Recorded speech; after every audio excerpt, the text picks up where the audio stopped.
It's caving time.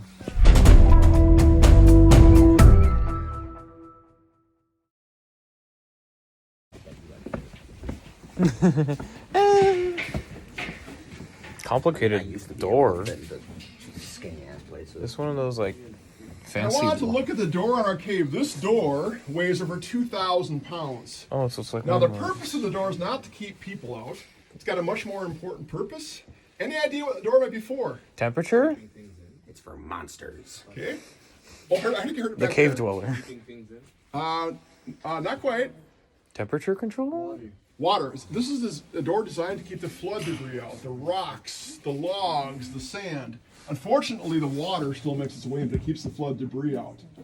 Now, above the door, you can see a small opening there. That's supposed to be alive to get through. What do you think that's for? That's for bats, yes. Now, the two most common species of bats we have here are the little brown bats and the even smaller tricolored bats. Now, today it's unlikely we'll see a bat in the cave because this time of the year, most of the bats hang from trees during the daytime. In the evening, they fly out and feed on insects in the trees and then go back to the trees again. But in November, they come in the cave to hibernate and they stay until about April. That's the main reason that we don't do tours in the wintertime.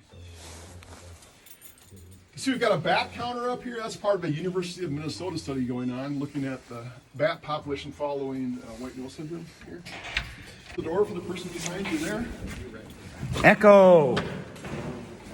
And now we go down. Still think there's monsters down here. The cave dweller. Those dumb Minecraft mods. And we'll stop down here.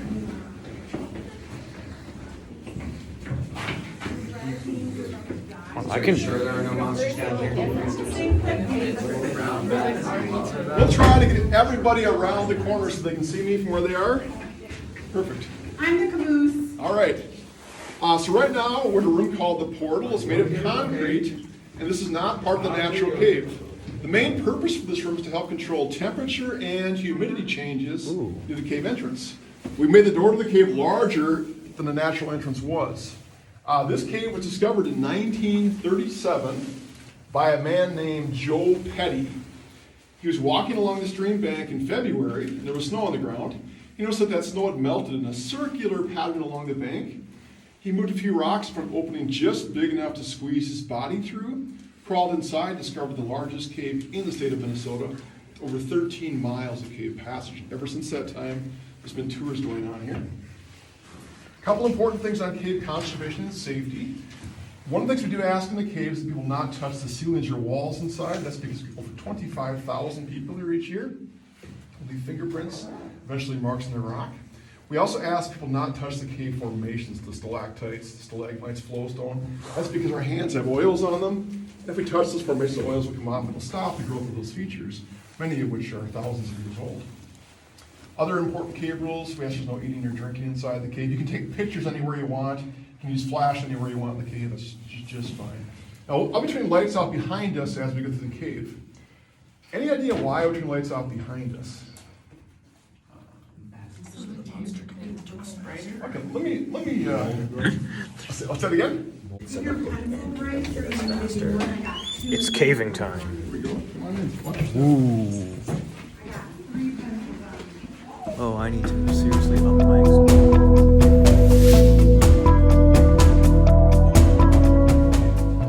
I'm just gonna... Right here, you can see opening in the bedrock. That actually connects to the opening that I just showed you outside of here. But it gets much smaller than we see at the point that none of us would be able to fit through it. We're going to be going into two side passages plus the main passage in Mystery Cave today. We're going to be continuing in this direction. Can you remind me, who is, this is your first time in a cave? Me. 1, 2, 3, 4? All right. At least, I think like half of us. We'll have this one. My flashlight is so weak. I have my exposure all the way up. Now I don't want to hold my hand. Now I don't want to. I am absolutely mortified of like slipping or something. The cave. Yo, is that flowstone? You can hear the water dripping. Flowstone.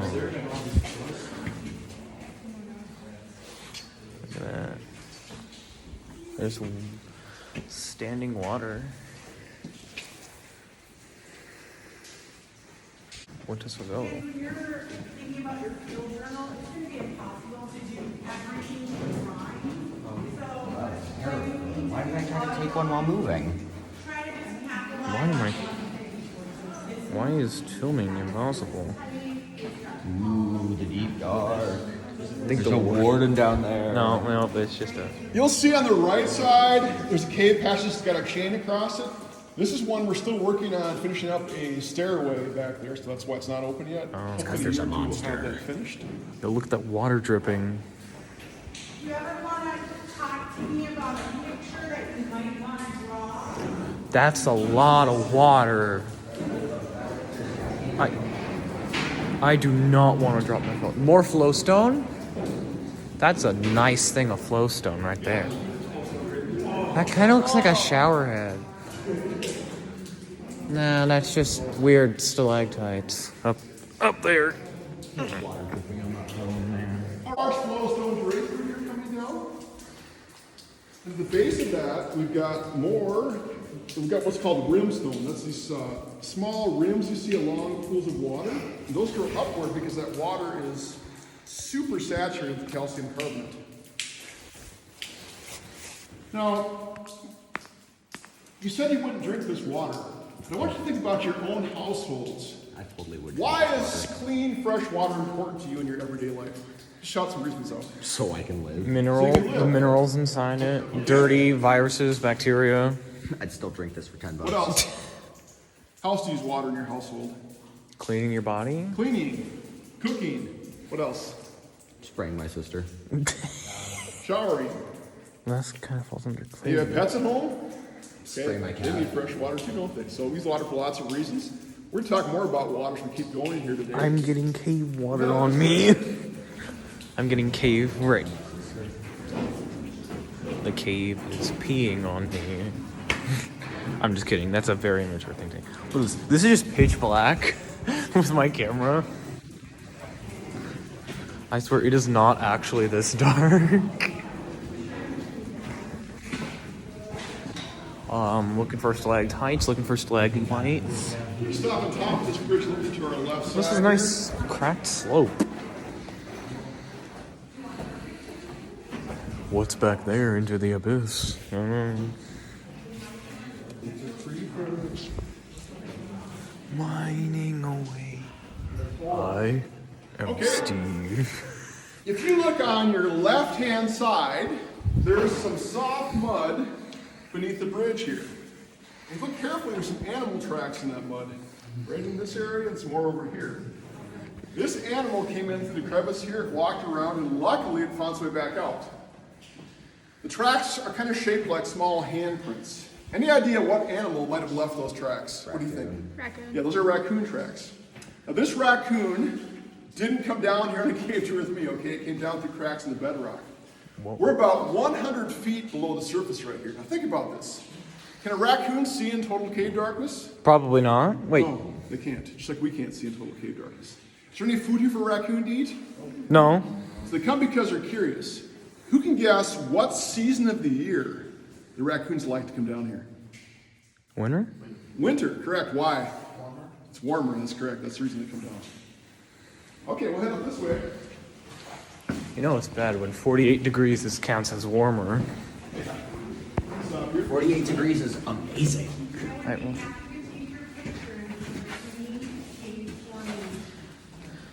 there is you cannot see anything that isn't. I'd like you to look at the ceiling above us. You cannot see anything that is not How illuminated. flat it is. That's a layer of limestone bedrock right there. And the reason that is so flat, that's the bottom of an ancient seabed. That's an ancient seafloor we're looking at. Okay? Now below that, you've got this green layer here. That is shale. But shale forms in thin sheets, kind of like you see up here. And it flakes away way too easily, so it will not sustain itself as a ceiling. Only limestone will form ceilings here in this street. You see more of that shale down I need to here. turn my- Again, it flakes away way too easily to form ceilings. Okay, up ahead we're going to look for something that's alive. Oh, It's adapted to live in the cave environment. It's very small, so you really have to use your eyes to be able to see A it. worm? Much smaller. Smaller than a worm? It's a little fishy. It's a little axolotl. An ant. And if it's smaller than an ant, I don't even think I'm going to be seeing it. Your vision sucks. And Yeah, I'm wearing yeah. Glasses. Hole that I cannot fit in. Man, this is such invigorating. Ooh, water. Ooh. Oh, little. Come up a little bit further toward me so we can get in and see it. What You are make they? a big group here rather than a line, make a group. Please make a group. Are we looking at the Water. tiny dots floating in the water? Yeah, we'll look at those in a minute here. What are those? This is my favorite part to the left. It's my favorite. Form a big group here. Come up close so you can see. Squeeze, squeeze, Squeeze in. All folks in the back. Okay, fine. Can get back. Can. Fine. I'll stand all the way in the If back. you take a look right here on the left side, you see what looks like little white specks of dust on the water. Each one of those is alive. These are springtails. They're in the same family as the snow flea, and they feed on organic material that gets washed into the cave from the surface. Now, since cave tours have started here, the number of springtails in this pool has doubled. That's because people unintentionally feed them. Any idea what we feed them? Skins. Yeah, dry skin to thrive in that dry skin here. Dandruff. Yep, so these things are, again, specially adapted. They're blind, they're colorless, and they can only move by flipping their tail called a fracula. This flat shelf you see here, this is all made of calcium carbonate, just like a stalactite or a stalagmite. And at one time, that shelf went all the way over to the right side over here behind us. Okay? This passage we're in was excavated back in the 1940s to allow people to walk through it. So it was cut down about 3 feet. Besides calling it a shelf, is there any other? Shelf stone's the scientific name for this. Yes. Let's see. It's my favorite. Yep, so that's called shelf stone. This very flat material. You see it float over. It's where you had water rich in material flowing over a horizontal surface. And They're just like below that, Mini columns. we've got cave popcorn underneath that. It's also made of calcium carbonate. You're not here. You're in school. We keep heading this way. It's like a mini cave all on its own.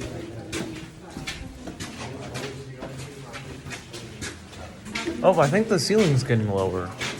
It's kind of hard to tell, but I think it is. I think I can touch it again. Think you can what? I was gonna make a joke. Hey, you think I can touch the ceiling? Yes, you could. I could jump and hit the ceiling, and then it would hurt. Wouldn't need to jump. You're tall. Yes, I hold. I think a human could technically fit through that. Lights. I mean, I can fit through anything. If I run out of Vaseline on myself, I can fit through. Fit through a keyhole. I'm gonna be like that in Tigers and Madagascar 3. I'm not. Oh, what's down there? Is that where we're? Oh, We'll wait, gather which, in this area. are we going that way or that way? We're going to be going down that way. The paved road. The road more traveled. Spoopy. I feel like we've lost a lot of people. They stopped to take pictures. I'm just filming everything. Everything's just a video for me. Oh wow, look at those parallel lines on the ceiling. Wow, my camera's not picking anything up. Probably because it's dark. 'Cause it sucks. We should leave without them. Yes. Wait, what? It's that there's monsters. There's one over there. The fact that the water was at that level for that long and it's I might be going insane. and it's that little, living. Crazy. I was crazy once. Sorry, we're so distracted about Mrs. Wolf. She's a bad. Oh, no. That's just fine. No, it's So, my fault. I want to stop here. Right now, we're at this junction here. You can see the concrete walkway stops. Beyond this point, I should mention too, we're going to be walking on about 3/4 of a mile of cave passage here. But beyond this point, there's over 12 miles of mapped cave passages. So we've just seen a small portion of this cave system. In a little while, we're going to be on the opposite end of this passage, see another part of the cave. Think about that. I swear to God, if you don't get out of my way, Colin. This is where we do wild caving tours. So people wear helmets and headlamps, knee pads, elbow pads, coveralls, boots and gloves. It's about a 4-hour tour. 4 hours. Half of it's hands and knees crawling. There's a few places where the ceiling comes down close to the floor and you have to belly crawl. Well, I'm glad. Is that the passageway where there's part of it where you have to get in the raft and like pull yourself across? Yeah. I'm glad I'm not doing This that. group is ready. I could do that We're in ready. like We're half an ready. I hour. don't care if my clothes get dirty. I mean, I could do that for like half an hour, not 4 hours. Probably one of the most beautiful places in all of the Three Cave next, which is down this passage called Turquoise Lake. Turquoise Lake. Right up, you walk right down the river. You're tall. Watch your head though. Go ahead. Uh-oh. And Watch your head, enjoy Colin. it, get your pictures, enjoy it, but then also rotate. Like, don't just be a turquoise lake hawk. The old lights, those are totally now. I can't see any. This is like my mom's worst fear, bro. Yo, it's like the base. It's a my mom's worst fear is a cave. Man, this is so. Ooh. Wow. It's totally naturally that Right now, we color. are at the deepest point on the tour down here, about 135 feet. That's a very rare formation called folia. It's got bubbles of carbon dioxide gas trapped inside. It goes all the way along this wall. I'm gonna quiz him for just a sec. What is he pointing at right now? Bubbles of carbon dioxide. Folia, but also What's the line then, represent? what does the line represent? Sea level? The level of Water. The lake. What lake water? the lake water. Okay. That lake. You know, because Used to be everybody's that so tall. excited. Yep. Some of you are taking notes, and it's hard, right? You're gonna miss stuff, but this is not on a regular tour. You see it extends over here as well. You are getting well beyond. If you were to come back with your family, you're not gonna get this level of geology. You are getting buku. Bonus content. Yippee. So, what do you think the temperature of the water is? The same as the room. Exactly. It's exactly 48 degrees Fahrenheit, the same as the air. The deepest point in the pool is on the right side where it's dark. Would someone like to guess how many feet deep that is? Not. It's actually 10 feet at the deepest How point. did you know that? Average depth of the pool is about 7 feet.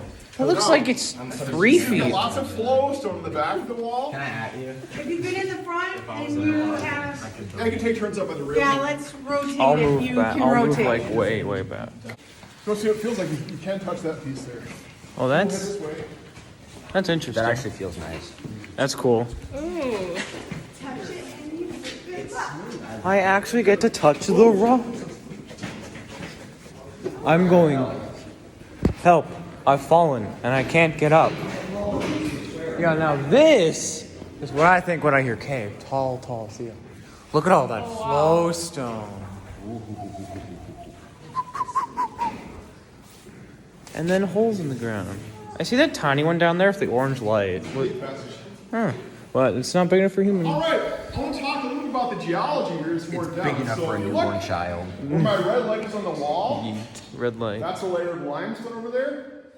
Just beneath that, you've got a green layer of shale and more limestone below that. In fact, we got layers of limestone and shale going all the way from the floor to the top of the ceiling. That's These a are both tall ceiling. sedimentary rocks formed in a shallow sea environment. Tall There's a ceiling. shallow sea covering this part of Minnesota about 450 million years ago. Now at is that the time, Ordovich. Minnesota was not located where it is today. It was actually just south of the equator. And picture a warm tropical sea, similar to the Caribbean. Florida. And as that water changed in depth, it affected the geology formed here. So when the water was very shallow, it was teeming with small shelled creatures. As those died off, that material got compacted, and that formed the limestone layers that we see. When the water of the sea was deeper, we had fine sediments being carried off the continents by rivers, and those were carried out into the deeper ocean water, where they eventually settled out and got compacted to form the shale. Let me go past this. Just step to your right side, please. Oh, it's the other glass. It's the other group. Did you find any monsters down there? Did you see the squid? Did they see this? Do you think they saw the squid? The nautiloid. Nautilus, cephalopod. How's it going? It's Steve. Only they lost 3 people? All to the monster. I'll bet you the cephalopod ate Okay, them. those in my group, take a look above us at the ceiling. The top of this room is less than 10 feet from the surface. Any idea what's hanging down right here? Vines? Roots? Roots, very good, those are roots. And we're lucky today because there's a bathroom with us right now. Wait, I'm what? gonna point it out to you. I'm not gonna shine my light directly now, using my red light to circle. It's right up here in the corner. See that? There's a bat hanging right there. Looks like a little brown bat. Where is it? Inside my circle I'm making up Oh, there. like the little You missed ball? it. It looks like a ball. Yeah, it looks like a little brown speck up there. Man, that's an. You see it? Right up there. I think last time I got dripped We're on. very fortunate because we don't always see bats in here, so we're lucky. I got dripped I think on. the last time I saw a bat was at the cabin. Like That's the first time I've ever seen a live bat. We'll keep heading this way. I saw a bat. Oh, you don't want to drop your phone down there. I don't. You do? I need to shut up. Do you or do you not? I can't say. You're conflicted? Very tempting. I have mixed thoughts on it. Use that job of yours to buy a new one. That job of mine is at McDonald's. Oh. We're gonna gather up here like a fossil. Let's make a big group. Fossils? Is this where the squid is? No, this is not a squid. That's the squid, really? Gather up close. Let's have the tall people back here and those Oh, are man. everybody tall front. Get back. Gather up here, please. Oh, yeah, no, you all gotta go up. You gotta squeeze in. Squeeze in. Are we sure this isn't just some person's weirdly shaped shoe? That's a squid? This is a caveman shoe. Okay, do we have everybody? Okay. If you look on our left side, we have a fossil of a creature called a cephalopod. Cephalopod. It's a relative of the nautilus. Very similar in some ways to a modern squid or an octopus, except it had a hard shell covering the back of its body. This is its head right here. Would have had tentacles coming off in this direction. Now think about a modern day squid or an octopus. Are tentacles made of hard or soft material? Soft. And that soft material tends to get eroded away, so we're just seeing the hard shell preserved here. Now cephalopods were predators. What do predators eat? Meat. Meat. And their favorite thing to eat was something called a brachiopod. That's an extinct creature similar to a clam that lived right along the ocean floor. Yes, and these things had to, they kind of more of a round shell. But these things had to move around to get their food. If you look inside this, you can see an oval shape. That is called its siphuncle, and they could jet water through that to propel themselves along the ocean floor to be able to catch these clam-like creatures, the brachiopods they were eating. These cephalopods can grow to be up to 30 feet in length. That's about twice the length of our group here. That thing's like 1 foot. It's like 2 So feet. this is just a baby cephalopod, you're right. We'll see a bigger one later on. Is that the squid? Miss Holtz only said about 1 squid. Bang! Oh look, stalactites. What? There's so many stalactites, but where are the mites? I'm guessing we can't go down there. Oh. You'd fit, you wouldn't be able to get back up. No. Unless you want to jump down like 10 feet and get stuck forever. Two feet like, that's fine. Oh, I got that. You Okay, You don't mind I'm putting so right now, Nah, I'd win. $10 and I'll go down there. we're in a room called the Needle's Eye. It's named for the opening in front of me that looks like the eye of a sewing needle. And we are about 45 feet below the surface right here. Yo, is We're that gonna it? go down a lot of steps, sort of steep ramp to get here. Any idea why we're so deep? We're so close to the entrance. Correct. Everybody hear that? He said we're going to do a hillside. That's absolutely correct. Remember earlier we were 135 feet below the surface? That's all because that hill's rising above us. You may notice that the cave itself is mostly level where we've been going today. Now just 16 feet below where we're standing is an underground flowing river carving out brand new cave passages. Now we can't see it, but you can hear it. As you come by here, put your ear up to the Needle's Eye opening. You should be able to hear the faint sound of flowing water, and then we'll carefully go down that passage ahead of you there. Stop at the window. I don't hear it. Oh, I feel like that guy from the Polar Express. I don't hear it. Oh no, the wall fell down. You could go down there. Yo, trying to lay down there for a moment.